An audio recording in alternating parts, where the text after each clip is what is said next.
కట్టడానికంటే నరకం అనమాట. అసలే కట్టేది ఎంత ఆ రోజుల్లో?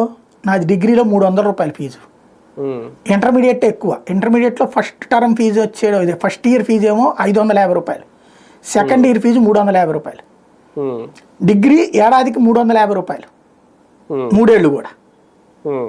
అది అప్పటి ఫీజులు. ఆ ఫీజుకి సంబంధించినే ఆ ఫీజుకి కట్టాల్సిన టైంకి వచ్చేటప్పటికి అడగాలంటే భయం ఇంట్లో.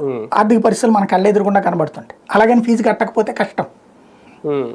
ఇలాంటి దశలో నేను ట్యూషన్స్ చెప్పి సంపాదించుకున్నటువంటి డబ్బులతో కొంత కట్టడమో, ఇక తప్పనిసరి పరిస్థితులు ఒక 100, 150 తప్పదనుకున్నప్పుడు అడిగితే, నాన్న అప్పటికి ఊరెళ్ళి ఉన్నారనుకోండి, షాప్కి వెళ్ళి మా నాన్న డబ్బుల్లోని, మా నాన్నకి ఇచ్చే జీతంలో నుంచి 200 రూపాయలు ఇస్తారా, నేను ఫీజు కట్టాలి అని అడిగి ఆ షాప్ ఓనర్ గారు కూడా జాలి తెలిసి ఇస్తే తీసుకెళ్ళటం.